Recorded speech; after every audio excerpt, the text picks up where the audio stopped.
వారణాసి ఇప్పుడు ఒక పెద్ద కాంట్రవర్సీ అయింది. గిరీష్ ఇంకా ఏమన్నా ఉందా అని అంటే ఇవాళ మీకు ఇంకొక చిట్టా ఇప్పబోతున్నాను నేను. చూడండి, వారణాసి మూవీ ఫీజు ఎట్లెట్లున్నది అని చెప్పి మాట్లాడితే, ఫీజు కంటే ముందు ఇది ఒక 1200 కోట్ల బడ్జెట్ సినిమానంట.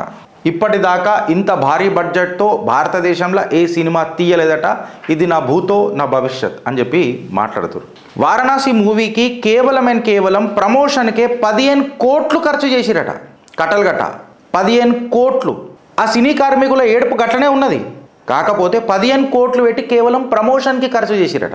ఇంత ఖర్చు ఎందుకు అవుతుంది గిరీష్ 1200 కోట్లు ఈ సినిమాకు అని అంటే, నార్మల్ కెమెరాలు కాకుండా ఐమాక్స్ కెమెరాలు వాడుతున్నారట. అది 35mm ఉంటుందట, ఇది 65mm ఉంటుందట.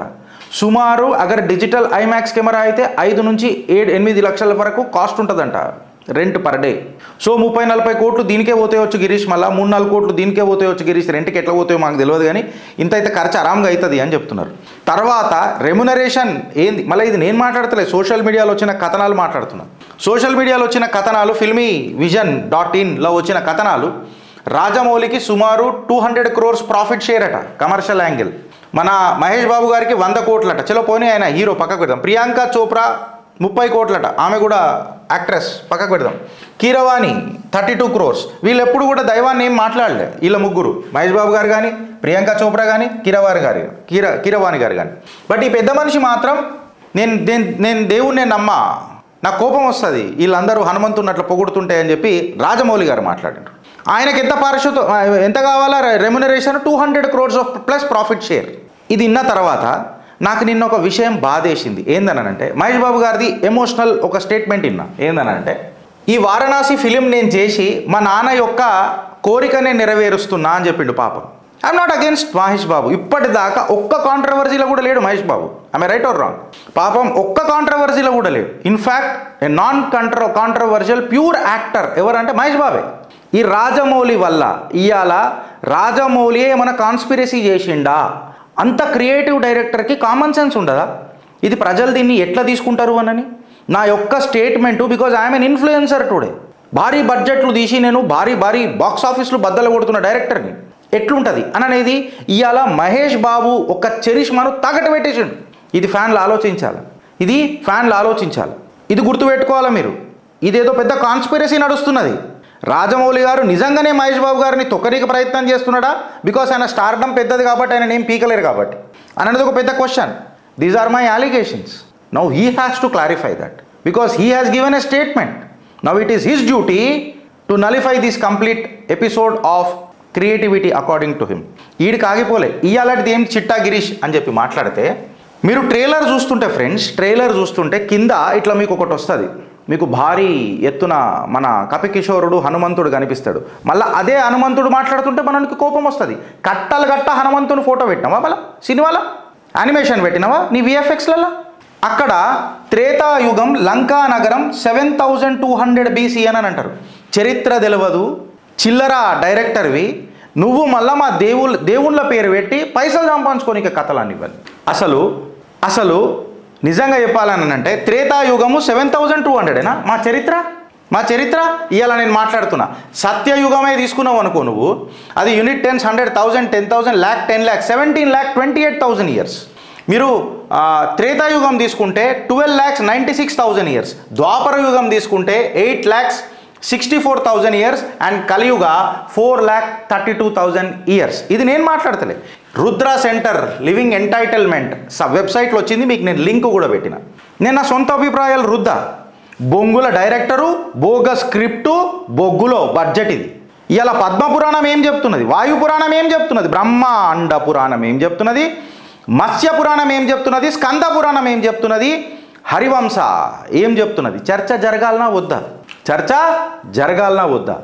ఆ చర్చ జరగాలనంటే రామాయణం అనేది రాజమౌళి 7200 ఇయర్స్కి సంబంధించినదా? నా చరిత్ర ఈ టైమ్ లైన్ డిస్టార్షన్ అనేది నీ కమర్షియల్ యాంగిల్ కోసం ఆనంటున్న మోడర్న్ సినిమాలా. రేపటి దినం నీ యొక్క సినిమా ఎవడన్నా మా పోరడు చూస్తే మా చరిత్ర 7000 సంవత్సరాలని అనుకోవాలా? నీ కమర్షియల్ యాంగిల్ కోసం నువ్వు ఇష్టం వచ్చినట్టు నా చరిత్రను డిస్టార్ట్ చేస్తావా? Now the problem is not against the cinema. నాకు సినిమాతో ప్రాబ్లం లేదు. Because non controversial hero Mahesh Babu అలాగా యాక్ట్ చేస్తున్నాడు. నాకు సినిమాతో ప్రాబ్లం లేదు, నాకు నా చరిత్రతో ప్రాబ్లం. నీ అసుంటి అడ్డమైన చరిత్రహీనుడు ఇష్టం వచ్చినట్టు రాస్తా అంటే. ఒక డిస్బిలీవర్ ఇన్ గాడ్ ఎవడైతే దేవుణ్ణి నమ్మడో వాడు కమర్షియల్ ప్రాపర్టీ లెక్క ట్రీట్ చేసి నా చరిత్రను మారుస్తా అని చూస్తున్నాడు, చరిత్రను మిస్ఇంటర్ప్రెట్ చేస్తున్నాడు. పవిత్ర పావనమైన సనాతన ధర్మ చరిత్రను ఒక డాక్యుమెంటెడ్ అయిన ఎక్కడైనా మొత్తం రాముడు నుంచి రాముడు ఏడికని పుట్టిండు మొత్తం రఘువంశం మొత్తం వంశం చెప్తారా నాయన, మా దగ్గర ఎవడని చెప్పగలుగుతాడా? నువ్వు క్లియర్ కట్గా చెప్పాలంటే మా పవిత్ర పావనమైన సనాతన ధర్మాన్ని డిస్టార్ట్ చేస్తున్నావు, మిస్ఇంటర్ప్రెట్ చేస్తున్నావు. ఇవాళ సనాతన ధర్మ సైనికులు రెస్పాండ్ కావాలన్నా వద్దా ఫ్రెండ్స్? మీ కమెంట్ రూపంలో చెప్పు. ఇప్పుడు కోర్ ఇష్యూ కాడికి వచ్చి మనం మాట్లాడితే రాజమౌళి ఏమంటాడంటే త్రేతాయుగ 7,000 BC 7,200 BC అని చెప్తాడు. లంకానగరం 7,200 BC అని అంటాడు. నేను సిగ్గుశరం ఉందా అని అంటున్నా. మా చరిత్ర 1.3 మిలియన్ ఇయర్స్ అగో. రాజమౌళి, నీకు అవగాహన రాక నువ్వు చరిత్రహీనుడివి, నీకు తెలియదు.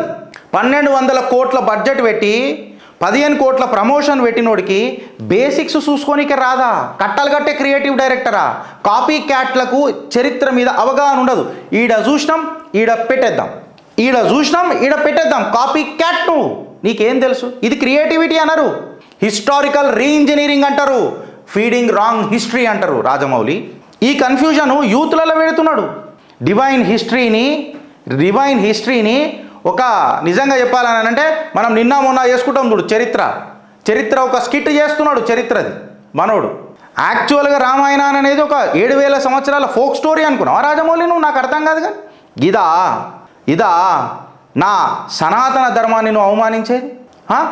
నీకు అసలు యుగా బేస్డ్ క్రొనాలజీ తెలుసా? నీకు అసలు కంటిన్యూటీ తెలుసా? టైమ్ లైన్ అదేమంటారు గ్లోబ్ టెట్టరా టైం టొట్టరా అని ఏదో అంటున్నారు కదా, గ్లోబ్ డాటర్ ఏదో చెప్తున్నారు. కాలాన్ని ఇక్కడ నుంచి అక్కడ తీసుకో, టైం ఇట్లా తీసుకో, అట్లా వస్తాడు. అరే నీ అమ్మ, నీకు క్రొనాలజీ ఆఫ్ ది యుగా తెలియదు, నీకు యుగం యొక్క క్రొనాలజీ తెలియదు. నేను సినిమా లెక్క చూడు, నా బొంగేం కాదు. సినిమా లెక్క చూడాలని అన్నప్పుడు సినిమా లెక్కనే ఉండాలా? నీ డైలాగులు సినిమాకే పరిమితం కావాలా? యావత్ సనాతన ధర్మం బంధువులను హిందువులను పెట్టి మాట్లాడితే టైం లైన్ కొలాప్స్ చేస్తావు. టైం లైన్ ఏమన్నా ఈ డీస్పిరిచువలైజేషన్ కిందకి ఏమన్నా కోర్సు తీసుకొని వచ్చి వీళ్ళంతా డీప్ స్టేట్లకి ఏడికేను. ఇవాళ 4 యుగాలు అది మాట్లాడితే సత్యయుగం, త్రేతాయుగం, ద్వాపర యుగం, కలియుగం, ఇవన్నిటి మీద క్రొనాలజీ మాట్లాడుకున్నాం. సుమారు 4.32 మిలియన్ ఇయర్స్ చరిత్ర నాది. వచ్చినా కదా ఇప్పటిదాకా. పద్మపురాణం, వాయుపురాణం, బ్రహ్మాండ పురాణం, మత్స్య పురాణం, స్కంద పురాణం, హరివంశ, ఇవన్నిటిని ఎప్పుడన్నా చూసుకొని చదివినవా? నీకు ఒకసారి పరిచయం చేస్తా. నీ అసుంటి చరిత్రహీనుడికి పరిచయం చేస్తా. చిత్రగుప్త్ కూర్చొని చూడాలి బిడ్డ నువ్వు సోఫాలా, ఇది గుర్తుపెట్టుకో. హరివంశ పురాణం తీసుకుంటే శ్రీరాముడి యొక్క అవతారం ఏదైతుందో అది సూర్యవంశానికి లింక్ చేస్తుంది ఈ హరివంశల. మత్స్య పురాణం తీసుకొని నువ్వు మాట్లాడితే ఎగ్జాక్ట్ యుగ డ్యూరేషన్స్ చెప్తుంది మన రాజమౌళి. త్రేతాయుగ 24వ మహాయుగ మిలియన్స్ ఆఫ్ ఇయర్స్ అగో అనే ఆధారం ఇస్తుంది బికారి మౌలి. బ్రహ్మాండ పురాణం తీసుకొని నువ్వు మాట్లాడితే మహాయుగ సైకిల్స్ చెప్తుంది, కాస్మిక్ టైమ్ స్కేల్స్ చెప్తుంది, అవతార్ టైమ్ లైన్స్ చెప్తుంది. ఏన్షియంట్ త్రేతాయుగ ఎప్పటి నుంచి ఎప్పుడు ఉండనో, రాముడు ఎప్పుడు ఉండనో చెప్తుంది. అదే నువ్వు వాయుపురాణం తీసుకొని చూస్తే క్రొనాలజీ ఎక్స్ప్లెయిన్ చేస్తుంది యుగాలది మొత్తం. ఎక్కడ రాముడు ఉండెనో క్లియర్ కట్గా చెప్తుంది. మన యాక్చువల్ హ్యూమన్ టైం ఫ్రేమ్కి ఎంత దూరంలో ఉండే, కేవలం 7,000 సంవత్సరాల కాదు టైం ఫ్రేమ్ అనేది క్లియర్ కట్గా చెప్తుంది వాయుపురాణం. నువ్వు స్కంద పురాణంలోకి వస్తే రాజమౌళి మల్టీమిలియన్ యుగా లెంత్లు ఏవైతే ఉన్నాయో చూడు, మల్టీమిలియన్ ఇయర్లై అవంతా మొత్తం క్లియర్ కట్గా చెప్తుంది. రామాయణాన్ని కేవలం ఒక బీసీ ఆర్కియలాజికల్ ఎస్టిమేట్ లాగా పెట్టదు. అది పుణ్య సనాతనం నిత్య నూతనం. ఆ సనాతన ధర్మం ఎంత గొప్పదో, ఎంత పురాతనమైనదో నీకు చెప్తుంది స్కంద పురాణం. నువ్వు పద్మపురాణం తీసుకొని చదివే ఓపిక ఉంటే, ఓ కాపీ కొట్టేటోడా నీకే చెప్తున్నా ఇను. నీకు రామాయణం అనేది రికార్డ్స్ మొత్తం చెప్తుంది. రామ డిస్ట్రాయింగ్ రామసేతు కూడా చెప్తుంది. విభీషణుడిని కలిసినప్పుడు నిన్న నందూరి శ్రీనివాస్ గారి వీడియో కూడా చూసిన. విభీషణుడిని మళ్ళొకసారి పరిపాలన ఎట్లా చేస్తుండు అని చెప్పి చూసినప్పుడు అప్పుడు ఈ రామసేతువును ఆయన విధ్వంసం ఇరగొట్టేసిండు. నీకు అది పద్మపురాణంలో చెప్తుంది రామ డిస్ట్రాయింగ్ రామసేతు అని. అంటే బ్రిడ్జ్ అనేది ఎన్ని సంవత్సరాల క్రితంది. ఆయన 11,000 సంవత్సరాలు పరిపాలించిండు. ఇదే దసరాప్పుడు కూడా మేము సనాతన ట్రావెలర్ ప్రమోద్తో తోను కూడా చేసినాం ఒక షో. భగవత పురాణం మనం తీసుకొని చూస్తే రాముడి యొక్క అవతారము, ఆ డివైన్ సీక్వెన్సు, విష్ణు అవతారాలు ఇవన్నీ ఎంత పురాతనమైనయో, ఎన్ని మిలియన్ల సంవత్సరాలయో క్లియర్ కట్గా టైం లైన్స్ చెప్తాయి. రాముడి యొక్క జననం అనేది గ్రహ కూటమితోని మొన్న నాసా కంప్యూటర్ లేచి చూస్తే అది ఎప్పుడుందో క్లియర్ కట్గా తెలిసింది. నేను పురాణాలు తీసుకొనే మాట్లాడుతున్నాను, నీ సినిమా గురించి నేను మాట్లాడతలేను. రామాయణం ఎక్కడున్నది అని అంటే 24వ మహాయుగాల త్రేతాయుగం. దీని చరిత్ర చాలా పెద్దది, మిలియన్స్ ఆఫ్ ఇయర్స్ అగో. 7000 సంవత్సరాలది కాదు రాజమౌళి, 9000 సంవత్సరాలను నువ్వు చెప్పుకుంటూ వస్తావు, 7000 సంవత్సరాలను నువ్వు చెప్పుకుంటూ వస్తావు. వాల్మీకి పురాణాలు ఏం కావాలా, ఆస్ట్రానమికల్ రిఫరెన్సెస్ ఏం కావాలా, 1000 సంవత్సరాల నా చరిత్ర ఏం కావాలా, లక్షల సంవత్సరాల నా చరిత్ర ఏం కావాలా, హిందూ నమ్మకం ఏమి కావాలా రాజమౌళి? ఒక దేవుణ్ణి నమ్మని చరిత్రహీనుడు, డిస్బిలీవర్, 1200 కోట్ల, ఆఫ్టర్ ఆల్ ఒక 1200 కోట్ల బడ్జెట్, 15 కోట్ల ప్రమోషన్తో మా వాల్మీకి రామాయణం, మా రిషి వాల్మీకి రామాయణాన్ని డిస్టార్ట్ చేస్తాడా? వాల్మీకి రామాయణంలో క్లియర్ కట్గా మెన్షన్ చేస్తారు ఉత్తరాఖండలో ఎన్ని సంవత్సరాలు రాముడు పరిపాలించిండు ఎక్సెట్రా రామాయణంలో. అదే వాల్మీకి రామాయణంలో లంకకు పోయినప్పుడు నా కపికిషోరుడు, నా అలిరాత్మజుడు, నా బలవంతుడు, నా బజరంగ బలి 4 దంతాల ఏనుగును చూసిండు అని చెప్పి చెప్తాడు. మళ్ళీ ఇది డేటెడ్ ఎప్పుడు పోతున్నది? ఇది 7200 BCకి పోతున్నదా? ఆధారాలు నా చరిత్ర ఆధారాలు పెట్టి మాట్లాడుతున్నా. అడ్డంగా బుక్ అవుతావు బిడ్డ, చెప్తున్నా నేను. కంప్రెస్డ్ వర్షన్ చెప్తున్నాడు రామాయణంది మనకు, కంప్రెస్డ్ వర్షన్. ఏమనంటే కొంతమంది వస్తారు, కార్బన్ డేటింగ్ తీసినాం కదా గిరీష్, కార్బన్ డేటింగ్ తీసినప్పుడు మనకు తెలుస్తుంది అంటే carbon date of Ramasetu, date of Ramayana చెప్తుందా నీకు? ఓ మాట అడుగుతున్నా. కార్బన్ డేటింగ్ అనేది నీ లాస్ట్ ఆర్గానిక్ డిపాజిట్ ఏముందో చెప్తుంది. బ్రిడ్జ్ యొక్క ఆరిజిన్ కాదు. కార్బన్ డేటింగ్ అనేది నీ సెలెస్ట్రియల్, నీ డివైన్ ఇంటర్వెన్షన్స్ని ఎట్లా రిఫ్లెక్ట్ చేస్తుంది అని చెప్తున్నా. మిలియన్ సంవత్సరాల చరిత్రని ఎట్లా మాట్లాడుతుంది అని అంటున్నా. కేవలం నీ లాస్ట్ ఆర్గానిక్ డిపాజిట్ మాట్లాడుతుంది friends. Correct me if I'm wrong, I challenge that. మనోడు యుగ కాస్మాలజీనే మార్చేస్తున్నాడు మిస్ఇంటర్ప్రేట్ చేసి. ఇప్పుడు అయోధ్యది కార్బన్ డేటింగ్ తీసినాం అనుకో ఫర్ ఎగ్జాంపుల్, ఇది ఎక్కడికి కనెక్ట్ అవుతుంది మనకు? విక్రమాదిత్యుడి రూల్కి అసోసియేట్ అయినట్టు ఆ ఫిజికల్ స్ట్రక్చర్, కట్టడాలు కొన్ని బయటపడతాయి. ఇప్పుడు 1000 సంవత్సరాల తర్వాత ఫర్ ఎగ్జాంపుల్ ఇక్కడి నుంచి ఒక 2-3 వేల సంవత్సరాల తర్వాత నువ్వు అయోధ్య, ఇప్పుడు ఏదైతే రామ ప్రాణ ప్రతిష్ఠ చేసుకున్న భవ్య దివ్య మందిరం ఉన్నది కదా, నువ్వు దాన్ని కార్బన్ డేటింగ్ చేస్తే ఎప్పుడు వస్తుంది? ఇప్పుడు వస్తుంది. అది ఫిజికల్ స్ట్రక్చర్ కదా, ఆడ చచ్చిపోయిన ఆర్గానిజం డిపాజిట్ కదా, అది రూట్ చేస్తుందా నా రాముడు జననానికి? అంటే ఇప్పుడు రామ ప్రాణ ప్రతిష్ఠ 2023 2022 19th జనవరియా ఏదో ఉంది కదా డేటు, 20th జనవరి ఇప్పుడు ఉన్నది. ఆ అంటే రాముడు అప్పుడు పుట్టిండా బాలరాముడు? ఆ ఫిజికల్ స్ట్రక్చర్ ఆ రోజు అక్కడికి వచ్చింది అని అంటే ఏం మాట్లాడుతున్నాం మనం? అంటే లక్షల సంవత్సరాల చరిత్ర కేవలం 1000 సంవత్సరాలకు పరిమితం అయిపోతుందా రాజమౌళి? సినిమాని సినిమాలాగా చూడు, కరెక్టే. నువ్వు కూడా మనిషిలాగా ఉండు, డైరెక్టర్ లాగా ఉండాలి. ఈ సినిమాటిక్ లైబ్రరీ నడవది నీది.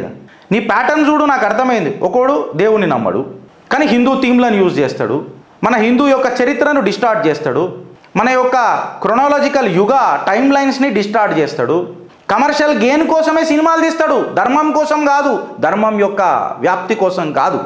దేవుణ్ణి నమ్మనోడు ఏ మోరల్ రైట్ పెట్టుకొని సినిమా తీస్తున్నాడు అని నేను అడుగుతున్నా. ఇది ప్రాఫిటా కాదా అని అడుగుతున్నా. ఇది ప్రాఫిటా ప్రొఫెషనలిజమా మనోడిది?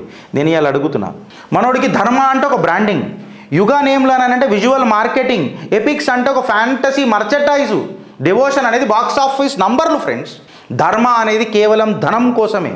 1200 కోట్ల బడ్జెటు, 15 కోట్ల ప్రమోషను, ₹1 కూడా చరిత్ర నేర్చుకోనికే జర నువ్వు కష్టపడి ఉంటే రాజమౌళి జరన కొంచెమన్నా అభిమానం ఉంటుండే. ఇవాళ నీ యుగ టైం లైన్లు తెలియకుండా నువ్వు తీస్తున్నావు చూడు. ఫస్ట్ యుగ టైంలో కరెక్ట్ చేయి. ఇఫ్ ఇట్ ఈజ్ రామాయణ, అది ఫిక్షన్ అనుకో, దాన్ని త్రేతాయుగం అని పేరు తీసేయాడికి. అది ఫిక్షన్ మూవీ నడిపితే త్రేతాయుగం అని పేరు తీసేయి. అర్థమవుతుందా? నువ్వు వేరే యుగం అనేదన్న పేరు పెట్టుకో. ఇది గుర్తు పెట్టుకోను. ధర్మ స్కాలర్షిప్లలో నడపకును. నీకు ఇవ్వడం మేము ఇన్సెంటివ్లు ఇస్తలేము నీకు ధర్మ స్కాలర్షిప్ పేరు మీద. ఇది నువ్వు గుర్తుపెట్టుకో. నువ్వు రామాయణ అని అంటే కరెక్ట్ యుగం చెప్పు. నువ్వు ఫిక్షన్ అని చెప్పి మాట్లాడితే వేరే యుగం అని పేరు పెట్టుకో. ఎందుకంటే ఒక క్రియేటివ్ డైరెక్టర్ అయిన నువ్వు, ఒక పెద్ద డైరెక్టర్ అయిన నువ్వు, భారీ బడ్జెట్తో సినిమా తీస్తున్న నువ్వు, వేల లక్షల మంది నీతో ప్రేరేపితమవుతారు. ఆ ప్రేరేపితులైన వారికి రాంగ్ చరిత్ర తెలుస్తుంది. I know what are my legal limitations Rajamouli. I cannot stop your movie from release. I know that. అది నాకు తెలుసు. కాకపోతే ఒక బాయ్కాట్ స్లోగన్ నడుస్తుంది. ఇది మాత్రం పక్కా ఆరెక్ దక్కా రాజమౌళి బాయ్కాట్ పక్కా. ఇది నువ్వు యాద పెట్టుకో. లీగల్ నేను ఛాలెంజ్ చేయకపోతునొచ్చు, కాకపోతే ఈ సినిమాటిక్ లిబర్టీని నేను ఛాలెంజ్ చేయకపోవచ్చు. కాకపోతే సోషల్ ఛాలెంజ్ ఏదైతే డిస్టార్షన్ చేస్తున్నావు చూడు, దాన్ని హిందూ మనోభావాలకు దెబ్బతీసే విధంగా ఉన్నదని అనేది చిత్రగుప్త్ కంకరం కట్టుకొని యాంప్లిఫై చేస్తుంది. క్షమాపణ చెప్పు. సనాతన ధర్మం అనేది ఒకటి యాది పెట్టుకో. ఏ రాజమౌళి నువ్వు యాది పెట్టుకో.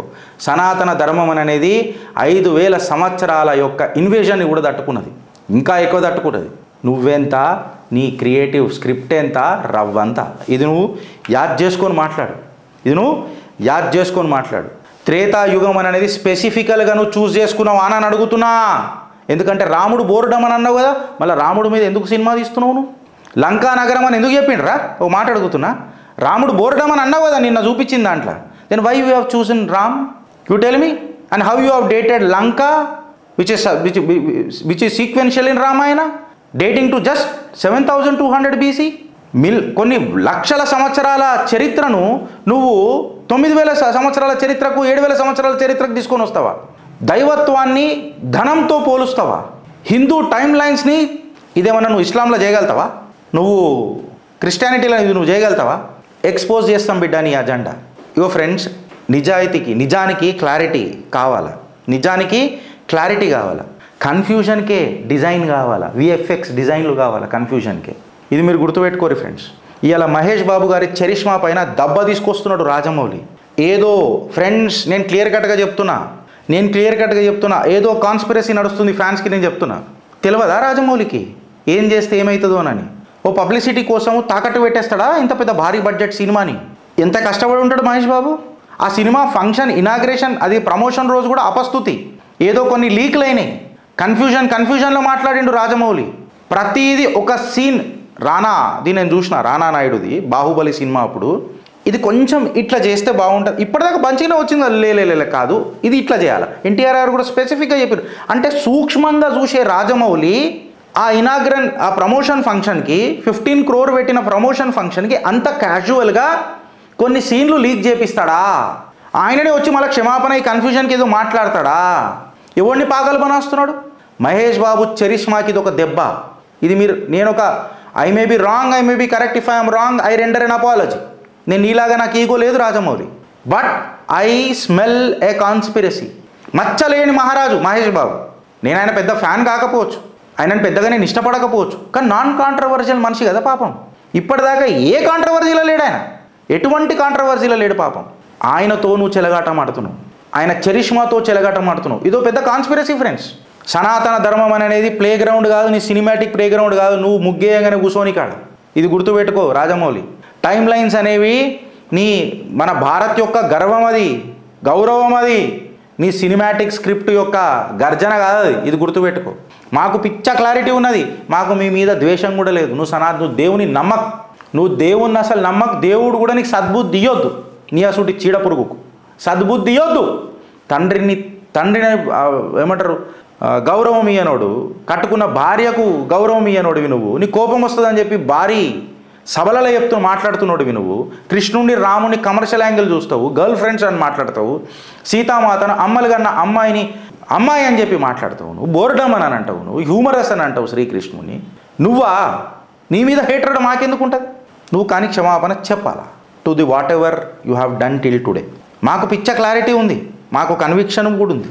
నువ్వు ధర్మాన్ని హిస్టారికల్ చేంజెస్ చేసుకుంటూ పోతానంటే అది కుదరదు. It might be a fiction movie. So నువ్వు త్రేతాయుగం అనేది ఇవన్నీ ముచ్చట మాట్లాడక్కడ. రామ లక్ష్మణ జానకి జై బోలో హనుమానికి అని అన్నప్పుడు మీకు ఒక విషయం చెప్తున్నా ఫ్రెండ్స్. దేవతల గుట్ట అని అంటారు కదా, యాదగిరి గుట్ట దగ్గర ఉన్నది దేవతల గుట్ట. అక్కడ ఒక హనుమంతుని టెంపుల్ ఉంటుంది మర్రి చెట్టు పక్కన. ఆ హనుమంతుని టెంపుల్కి కూడా మాకు బలం ఇచ్చి మీరు సేవ చేయండి రా, ఇగో వీళ్ళేదో నా గుడిని జరుపుతారంట అని చెప్పి వెనకటి ప్రభుత్వాన్ని కూడా ఇరకాటంలో పెట్టి మా కపికిషోరుడి యొక్క గుడిని కాపాడుకున్న చరిత్ర రాష్ట్రీయ వానరసేనది రాజమౌళి.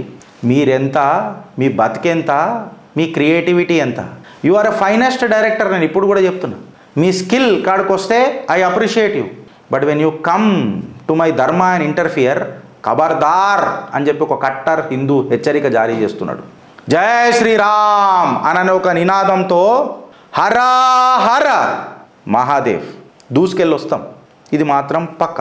తప్పు మాట్లాడితే మీరు ఉతకాడైన ఫ్రెండ్స్, ఆధారాలు పెట్టి మాట్లాడిన, ఆధారాలతోనే మీ ఆధారణ. భారత్ మాతాకి జై. ఫ్రెండ్స్, ఇలా నిజంగా చెప్తే పెద్ద చిట్టాలు ఏం లేవు. ఇవన్నీ చూసిన తర్వాత కొంచెం నిద్ర పడతలేదు రాత్రి. గిసుంటోళ్ళన మనం కాళ్ళు కడిగి నెత్తిమే నీళ్ళు పోసుకున్నాం అని అనిపించింది.